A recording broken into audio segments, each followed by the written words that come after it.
गोड होताना सुद्धा माझी आमदार नेला होता का निवडणुकीचा कालावधी? कोण जर याच्यात नेरेटिव्ह शेअर करत असेल तर मी आज एकादशी माऊलीचा भक्त आहे, माळ आहे माझ्या गळ्यात. संत माऊली त्याची वाट लावीन. मी तुमच्या बरोबर आहे, तुमचा प्रोजेक्ट होऊ देणार नाही. ऐकून घ्या, मी तुमच्या बरोबर आहे एवढंच ध्यानात ठेवा. आम्हाला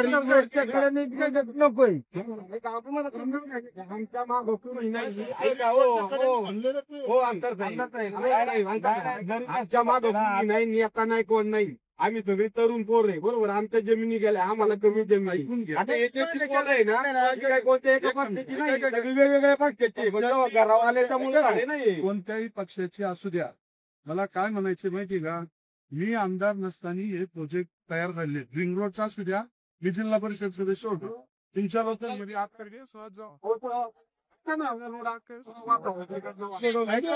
मी ज्या दिवशी तिथं मीटिंग होती तिथं सुरुवातच अशी केली की साहेब या लोकांना MIDC गेली, इथून लोकांचे रिंग रोड गेलाय, हा प्रोजेक्ट इथून आत्ताच होतोय तिथून झालाच नाही पाहिजे.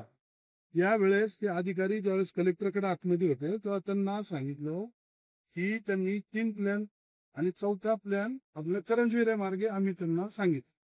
करंजविरे मार्गे लोकांना रेल्वेची गरज आहे, त्यांना आतमध्ये आपण सांगितलं की करंजविरे मार्गे रेल्वेची गरज आहे. हा जो आता आहे आता झालाच नाही पाहिजे ना, हे पाहतो ही ऐका ना, हा झालाच नाही पाहिजे. लोकांचे प्लॉट घेतले, लोकांनी हे केलं, परंतु रिंग रोडला जी अक्वायर जागा झाली, अक्वायर या जागेमध्ये वर आता हे कसं आहे, आता रोड चाललाय खालून वर करून मेट्रो तशी वर करून, तसं रिंग रोडची जी अक्वायर जागा आहे त्याच्यात मध्ये इलेव्हेटेड वरून रेल्वे करा. याचा अर्थ रिंग रोडच्या शेजारून घ्या किंवा संपर्क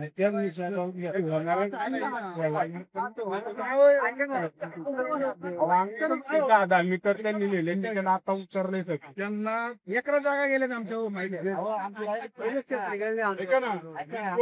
सुद्धा माझी आमदार नेला होता का, पलीकडे 8 लाख रुपये रेट मिळाले तुम्हाला 5.5. मी तुमच्या आंदोलनात बसलोय त्यावेळेस मी 10 कार्यक्रम सोडले, दिवसभर त्याच्या बरोबर होतो. शिवसेनेचे आमदार बाबाजी काळे यांनी अपशब्द वापरले, काय सांगितलं? ते लोकांना सांगत होते की मी वारकरी आहे, रामकृष्ण हरी म्हणायचं, माझ्या गळ्यात माळ आहे. ही माळ खरी का खोटी याचं प्रत्यंत तालुक्यातल्या जनतेला या निमित्तानं आलेलं आहे. एका बाजूला तुम्ही रामकृष्ण म्हणायचं, रामाचं नाव घ्यायचं, कृष्णाचं नाव घ्यायचं आणि दुसऱ्या तोंडाला दुसऱ्या बाजूने लोकांना शिव्या द्यायच्या. असं वारकरी संप्रदायामध्ये कधी होत नाही. वारकरी संप्रदायाच्या तोंडातनं चुकूनसुद्धा दुसऱ्याच्याबद्दल कधी वाईट शब्द जात नाही. त्यामुळं वारकरी ही केवळ बकवास आहे आणि ती माळ खोटी आहे. आणि मी मेलो का जिवंत आहे हे तालुक्यातल्या जनतेला चांगलं माहिती आहे. त्यामुळे यांनी अशा प्रकारच्या भाषा वापरून आणखी तेढ निर्माण करू नये. त्यांना जसं शब्द वापरतात तसे वापरता येतात, मलाही वापरता येतील. काय ठोसाला ठोसा, उत्तराला प्रत्युत्तर दिलं जाईल. आणि त्या चुकीच्या पद्धतीने काही लोकांना सांगण्याचा प्रयत्न केला तर लोकांना सगळ्या गोष्टी कल्पना आहे. वर्षभराच्या कालखंडामध्ये यांचं अस्तित्व लोकांना पूर्णपणानं जाणवलेलं आहे. 1 रुपयाचं विकासाचं काम नाही, खोटं बोलणं, खोटं सांगणं आणि तालुक्यामधल्या जनतेला फसवणं याच्यापेक्षा दुसरा काही उद्योग यांचा आहे असं मला वाटत नाही.